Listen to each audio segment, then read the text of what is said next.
자, 여러분 안녕하세요. 오늘은 물리학에서 가장 어렵지만 또 어떻게 보면 가장 매혹적인 주제죠. 바로 양자 이론에 대해 이야기 나눠볼까 합니다. 복잡한 수식 같은 건 다 치우고요. 대신 아주 특별한 방법, 바로 음악에 빗대어서 이 기묘하고 아름다운 세계를 가능성들의 교향곡으로 함께 감상해 보시죠. 본격적으로 시작하기 전에 이 문장 한번 보실까요? 언어는 균열난 거울이다. 이 말은요, 우리가 지금부터 하려는 시도가 얼마나 어려운 일인지를 아주 잘 보여줍니다. 그러니까 우리가 평소에 쓰는 말로는 이 이상하고 기묘한 양자 세계를 제대로 담아내는 게 거의 불가능하다. 뭐 이런 얘기죠. 그렇다면 말이죠, 이런 생각도 해볼 수 있지 않을까요? 우리가 세상을 설명하는 그 방식이 혹시 우리가 세상을 이해하는 방식 그 자체를 가두고 있는 건 아닐까 하고요. 오늘 우리가 할 이야기는 단순히 과학 지식을 나열하는 걸 넘어서 우리가 이해해야 한다는 게 과연 무엇인지, 그 한계는 어디까지인지에 대한 뭐랄까 철학적인 탐구이기도 합니다.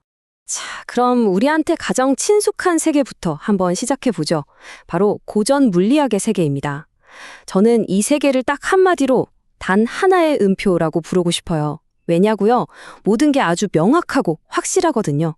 지금 여러분이 보고 계신 이 화면, 스마트폰, 컴퓨터, 이 모든 디지털 세상의 심장에는 바로 트랜지스터가 있습니다. 얘는 아주 단순해요. 켜졌다 아니면 꺼졌다. 0 아니면 1. 딱 두 가지 선택지만 있죠. 어떻게 보면 이 고전 컴퓨팅이라는 건 이 불확실한 세상 속에서 어떻게든 확실한 걸 만들어내려는 인간의 노력이 난 안정성의 위대한 승리다, 이렇게 말할 수도 있겠네요. 자, 바로 이 표가 그 차이를 아주 명확하게 보여주는데요. 왼쪽에 있는 고전 비트는 도면도, 레면레, 딱 하나의 음표 같은 거예요. 0이 아니면 1이죠. 그런데 오른쪽의 양자 큐비트는 와, 이게 정말 다릅니다. 0이면서 동시에 1일 수가 있어요. 이걸 중첩이라고 부르는데요. 이건 마치 여러 음이 동시에 울리는 아름다운 화음, 즉 코드와 같은 거죠. 확실함의 세계에서 가능성의 세계로 넘어가는 정말 근본적인 변화입니다. 자, 이제부터가 진짜입니다. 본격적으로 양자 현상의 세계, 제가 가능성들의 교향곡이라고 불렀던 그 세계로 들어가 보겠습니다. 지금부터는 이 음악 비유가 정말 제대로 힘을 발휘할 거예요. 첫 번째 개념, 바로 중첩입니다. 영어로는 superposition. 이게 뭐냐면 양자 시스템이 여러 상태에 그냥 동시에 존재해 버리는 거예요. 방금 말씀드렸던 것처럼 하나의 음표가 아니라 앞으로 연주될 수 있는 모든 잠재적인 음들을 한꺼번에 품고 있는 하나의 화음을 떠올려 보세요. 바로 이 화음 덕분에 큐비트 하나가 0과 1의 정보를 동시에 가질 수 있는 거고요. 여기서부터 양자 컴퓨터의 어마어마한 잠재력이 시작됩니다. 자, 그럼 이 여러 가능성들은 그냥 가만히 있을까요? 아니죠. 서로 상호작용을 합니다.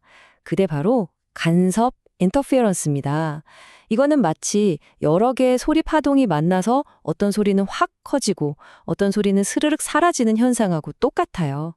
양자 컴퓨터는 바로 이 원리를 이용해서 수많은 가능성의 파동들 중에서 정답에 해당하는 파동은 서로 만나서 증폭시키고 오답에 해당하는 파동은 서로 상쇄시켜서 없애버리는 거죠. 이 거대한 교향곡이 마침내 하나의 명확하고 조화로운 해답으로 딱 떨어지는 아주 핵심적인 과정입니다. 그리고 정말이지 양자역학에서 가장 신비롭고 기묘한 현상이죠. 바로 얽힘, entanglement입니다. 이건 양자 입자들 사이에 맺어진 어떤 깊고 불가사의한 연결을 뜻하는데요. 이걸 음악으로 비유하면 진짜 기가 막힙니다. 두 개의 악기가 있어요. 근데 얘네들이 우주 정반대편에 떨어져 있어도 마치 하나의 운명처럼 완벽하게 같은 악보를 연주하는 거예요. 그래서 한쪽 악기가 도음을 내는 걸 확인하는 그 순간 다른 쪽 악기도 즉시 도음으로 결정되어 버리는 거죠. 정말 운명 공동체처럼요. 자, 그럼 이렇게 놀라운 양자 현상들을 대체 우리는 어떻게 써먹을 수 있을까요? 이제 이야기의 초점을 양자 현상이란 무엇인가에서 우리가 이걸 어떻게 사용하는가로 옮겨보겠습니다. 여기서부터는요, 우리가 흔히 생각하는 프로그래머의 역할이 완전히 달라집니다. 뭐랄까, 작곡가나 혹은 악기를 조율하는 조율사처럼 변하게 되죠. 네, 바로 이겁니다. 양자 컴퓨팅에서 알고리즘을 만드는 사람은 코드를 한 줄 한 줄 짜는 프로그래머라기보다는 하나의 거대한 곡을 쓰는 작곡가에 훨씬 가까워요. 목표가 1단계는 이거 해, 2단계는 저거 해, 이렇게 명령을 내리는 게 아니거든요. 그보다는 정답이라는 가장 아름다운 멜로디가 저절로 울려 퍼지도록 전체 시스템, 즉 오케스트라를 설계하는 것에 가깝습니다. 가능성이라는 무한한 공간을 열어주는 거죠. 그럼 이 양자 작곡가는 어떤 과정을 거칠까요? 크게 세 단계로 볼 수 있습니다. 첫 번째는 설계입니다. 시스템이 탐색할 수 있는 가능성의 공간을 그냥 활짝 열어주는 거예요.